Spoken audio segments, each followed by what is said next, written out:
Hi guys and welcome back to my channel. The case that I'm going to be looking into today is the case of Sophie Hook. And this was actually a suggested case by Natasha, so thank you so much for that. I really appreciate any suggestions that you guys have. I'd just like to let you know that I mean no disrespect to anyone I'm going to talk about today. I've gathered the information off the internet and compiled it into a video for educational purposes.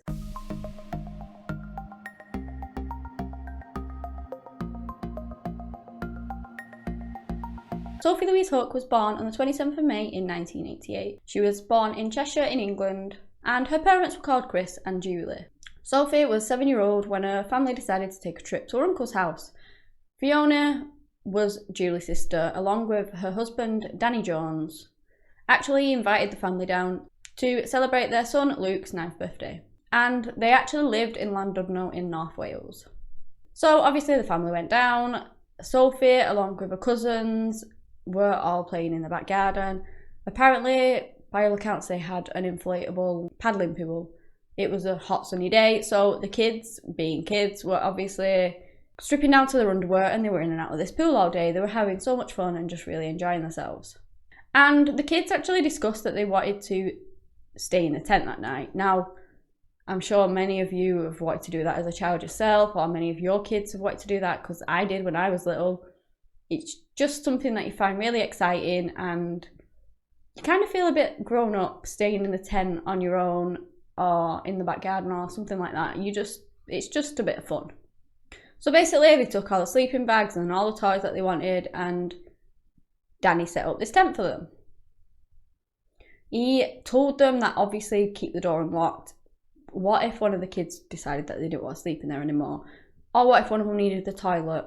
Anything could have happened. So he said, I'm going to keep the door unlocked for you and you can basically come in and out and do whatever you want. So there were 4 children supposed to sleep in the tent that night, and I think around about 12:30 one of them actually decided that they didn't want to stay in the tent any longer and they went inside. So this actually left 3 children outside in the tent, which I believe was Luke. It certainly was Sophie and possibly Luke's sister. And Sophie was actually sleeping in the middle of the two. Danny at 12:40 decided to check on the kids before he obviously went to bed. He went outside, everything seemed fine. So once he got back inside and got into bed, like I said, he left the door open. I believe Luke woke up in the middle of kind of early morning and he checked the time. It was 2:30 a.m. and basically both of them were asleep. The other 2 children, Sophie was there. There were no real issues. So after a while, he did go back to sleep. So on the next morning, the 30th of July in 1995, that same cousin woke up again, early morning, around about 7:15. And they found that Sophie wasn't there anymore. So he obviously came out of the tent and Sophie's sleeping bag was just thrown on the lawn, kind of in the middle of the garden. He believed that possibly she'd got up early, maybe she'd got up after he had checked the time and decided that she didn't want to stay out there anymore. She'd gone in the house, maybe she'd gone to the toilet, or generally he just thought she was in the house basically. So he went inside to go and look for her, and when he couldn't find her anywhere in the house, he woke everyone up. He told everyone that he couldn't find Sophie and they all went to look for her. The family was so worried. They searched the house, they searched the garden. There's a bridle path around that run down the back of the houses along that street with fields and things like that. They searched all of that and searched all the area that they could before they decided to report her as a missing person at around 8:20 a.m. Now, that morning, a body had actually already been discovered. And this body was unfortunately the body of Sophie, and it was found at 7:10 a.m. that morning, which was before anybody even knew that she'd gone missing. So obviously it had happened very early hours. Like I said, Luke woke up at 2:30, so it had happened in between 2:30 and obviously when she was found at 7. Her body was found on a local beach on Llandudno's North Shore. A local man, 55-year-old Jerry Davis, actually stumbled upon the body whilst he was walking his dogs. So he took his 2 dogs out for a beach walk like he would do so often, and he actually left his house around 7 a.m. So that just goes to show how far he'd actually walked. He'd not been out long before he actually did find her body. He was approaching the Craigydon paddling pool. Now I apologise if I've said that wrong. Like I said, sometimes I struggle with pronunciations, so please just bear with me.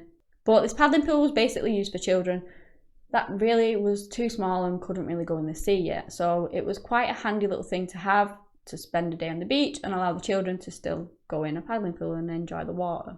So as he was approaching it, he saw something very odd next to it. He actually thought at first that it was like a tailor's dummy or a mannequin or something like that somebody had just dumped there. But both of his dogs started acting very strange and started barking. They started whimpering, they started just generally acting like they never really had before, and they were kind of running away from it, like they knew something was wrong. And Jerry did think something was very wrong with how his dogs were acting. He said they were normally really good, they never normally barked, they just never ever acted like this, so he found it very strange. So he started getting closer. The closer he got, he realised that it wasn't a mannequin at all. It was the marble white, as he described it, body of a naked little girl. Jerry actually removed his t-shirt and laid it over the body, basically so she wasn't exposed anymore. And he rushed to the nearest phone and rang the police immediately. And this discovery actually did haunt Jerry pretty much up to this day, but I'll go into that a little bit later on. The police attended the scene immediately. They cordoned off the area and they took the body in for identification and to try and find a cause of death. And what they found was that she had suffered a brutal attack. She was full of broken bones and bruises. And Dr. Donald Waite actually stated that she'd been subjected to an attack involving considerable force. Her upper right arm and ankle were broken, and she was absolutely covered in bruises, which was consistent with being gripped by someone's hand. The bruising around her head and face was considered to be from punching or slapping her face. And that's just heartbreaking to even think about. This little girl was 7-year-old. It's utterly horrific to even think about somebody slapping or punching her in the face. She'd also suffered internal bleeding and been violently raped and sodomized. This did unfortunately all happen while she was still alive, and her injuries were likened to a victim of a major car crash. That's just how bad her injuries were. And it's awful to say, but she was actually in that much pain during this attack that she'd bitten off the sides of her tongue and her cheek and her lips, which is just horrendous. Her cause of death was manual strangulation, and it was thought that it had lasted up to 3 minutes. After this person had brutally attacked Sophie and killed her, it seemed like they then threw her body into the sea near a cliff called the Little Orme, which was at the eastern end of the promenade. So, like I said, this was done during very early hours. It would have been pitch black. And this person probably threw her body into the sea, hoping that it would never be found, or at the very minimum that there wouldn't be any evidence on it. There'd be no DNA because the sea would have washed it all away.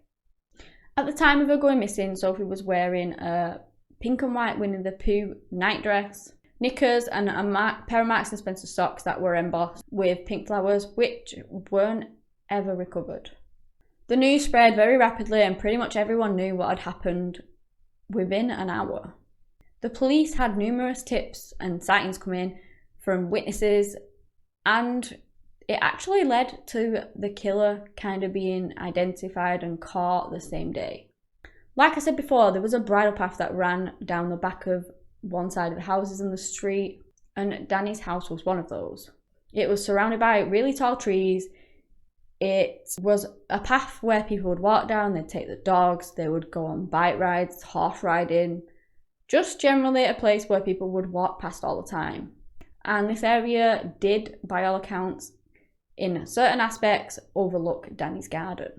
So a lot of people came forward. They said that they had seen a very, very tall man with brown hair and a moustache hanging around kind of that area on the bridle path, riding a bike up and down at various points during the day. So lots of people saw this person. He was there pretty much most of the day, by all accounts.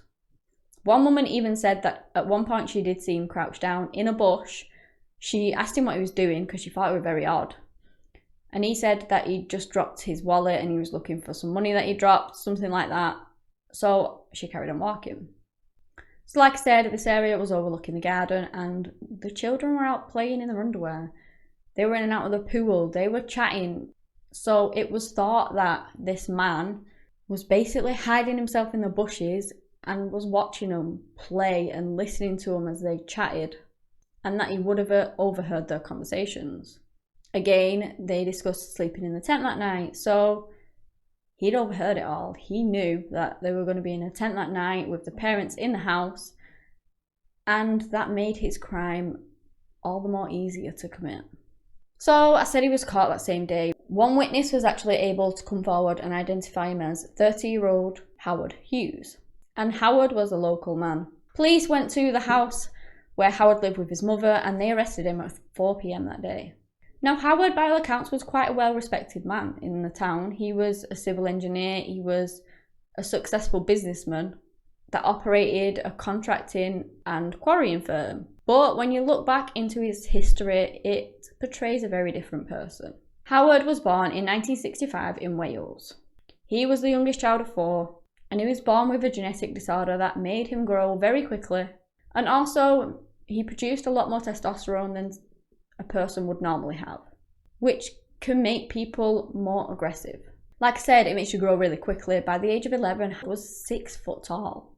And when he actually reached adulthood, his height was 6'8", which is very tall. Howard did suffer from learning difficulties and dyslexia, and he had behavioural problems. He was expelled from several primary and secondary schools because he would be violent towards other kids. His father actually paid for him to go to a private school, but I think he lasted around about 6 months before they basically said they didn't want him to attend anymore. His father even offered to pay double the fees so that they would keep him on, but they basically said no, he was a danger to other children. He would steal things and he would skip school all the time. And Sophie wasn't his first victim. He'd actually attacked another child when he was 16. So he lured a 7-year-old boy into a derelict house where he proceeded to expose himself and make indecent suggestions. Following this, he tried to strangle the boy. The only way that the boy actually survived this attack was because he pretended that he was dead. And Howard believed him. He thought that he'd killed this boy. He thought he'd committed murder, and so he left. The boy stated that he picked him up off the ground with both hands around his neck and then threw him down, and that he was very strong. He was convicted of assault and was committed under the Mental Health Act for 2 years. By the age of 19, Harold had a total of 17 convictions for crimes which included assault, burglary, theft, criminal damage, possession of weapons, amongst other things. And he actually did serve some time in prison. He was also accused of assaulting 3 young girls, aged 3, 5 and 9. And this was actually 3 years prior to Sophie's murder. The police had actually interviewed him in connection with 5 allegations. All of these were eventually dropped. However, the prosecution dropped the case of the youngest 2 because they were just too young to give reliable evidence. And the parents of the 9-year-old actually dropped it themselves because they didn't want to put their kid through the process of giving evidence and just basically reliving it all. They just wanted to move on as best as they could. So all the charges were dropped. Okay, let's get back to the 30th of July 1995. And Howard had actually tried to take a different little girl that day. Alexandra Roberts, who was 6 at the time, was doing handstands in a park less than 4 minutes away from this bridle path. Luckily, she did manage to run away and she did manage to escape it.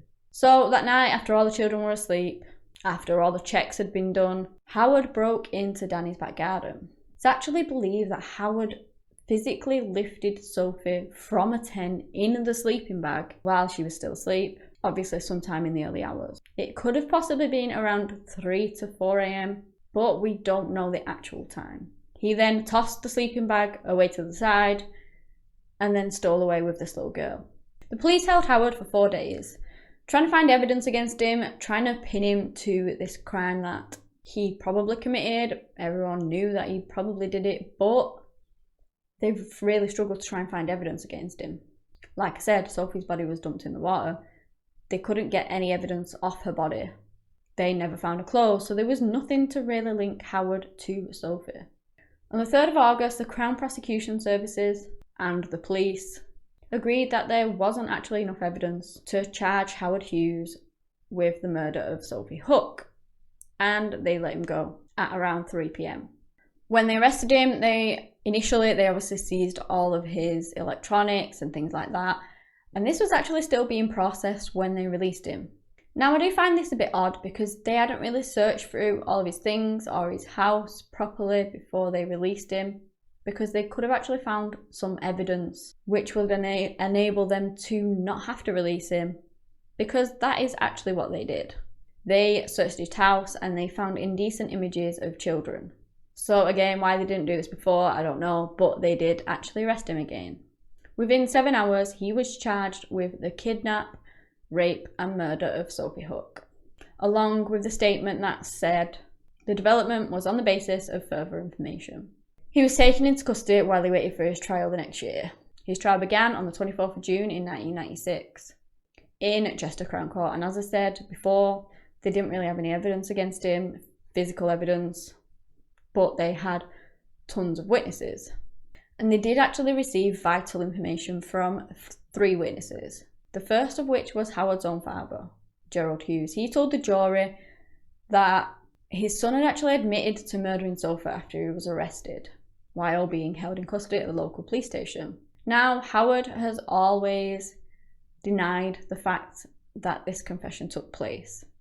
The next witness was Jonathan Cavrell. Jonathan Cavrell was actually a 30-year-old career criminal who at the time of his testimony was actually in prison. He said that he'd seen Howard carrying a sack down the street on the night of Sophie's murder. He also said that when he caught sight of what was in this sack, he saw a naked human body. He actually received a prison sentence for coming forward with this information, because at the time he was actually stealing items from a garden when he saw all of this, which is what he admitted to and was in prison for. And I do really respect that, actually. Obviously not him committing a crime. I would never condone anyone stealing or committing a crime. But the fact that he actually came forward and got himself in jail for his testimony, he wanted justice for Sophie. He wanted to be able to give this evidence so that basically, even though he would be spending time in jail for it, it was worth it to him, and that Sophie and her family could get the justice that they deserved. And that maybe if he didn't come forward, that it wouldn't have panned out like it did. The final witness was convicted child sex offender Michael Giddy. The two of them had actually been friends for years, before he was ever charged for his sex crimes. He said that he was having a general conversation with Howard when Howard just turned around and told him that he would like to rape a girl at the age of 5 or 6. And this was a few years prior. On the 18th of July in 1996, the jury returned with a guilty verdict. He was found guilty on the kidnapping, rape and murder of Sophie Hook. He was given 3 life sentences and a whole life tariff, which pretty much means that you're supposed to be in prison for the rest of your life. Howard did actually appeal his sentence. And like I said, a whole life tariff is exactly that. But when he appealed it twice, he did have kind of some success. On the 24th of November in 2002, the Home Secretary announced that 4 convicted child murderers would each spend a minimum of 50 years in prison. And this included Howard, which means that he would potentially be considered for release in 2045 at the age of 80. Howard has yet to appeal this sentence, and no one really does think that Howard will ever get out. They just think that he will actually remain in jail for the rest of his life. I really found this case very heartbreaking, and the fact that Sophie suffered so much and was so terrified really does break my heart. I'm glad Sophie's family did get the justice, and my heart really does go out to them, but obviously that's never going to bring her back. They lost their precious little girl, and nothing could ever make that any better. I can't imagine the family's turmoil and just how horrific this crime was. She was in the back garden. Nobody, especially around that time, would think that anything would happen. She was in a tent, camping out, having a bit of fun, and she was brutally murdered for it. And like I said, Sophie and her family weren't the only ones that were the victims of this man. The man that actually found Sophie's body, Jerry Davis, spoke out in an interview in 2015, and he was 75-year-old at the time. Even though 20 years had passed since he found and came across Sophie's body, he said it's still there, it'll never go away, and that's it. I'm just very sorry that it happened. Now, he did actually attend her funeral. I believe initially he wasn't going to go, but her parents really wanted to meet him. So he did attend, and they were given out a booklet which was full of photos of Sophie. And he basically only got to the first page before he broke down. So not only did it destroy Sophie's life, it took her life away. She didn't get the chance to grow older. It destroyed her family's life, but it also had a huge impact on Jerry too. And it must have been horrible for someone to come across a body, especially of a child. It would scar you. It really, really would. So there were many victims to this horrible man. And I really do hope he does spend the rest of his life in prison for committing such a disgusting crime. If you guys have any more cases that you'd like me to look into, please do let me know. Anyway guys, that's all I have today on the murder of Sophie Hook. Thank you so much for watching, and until next time, bye!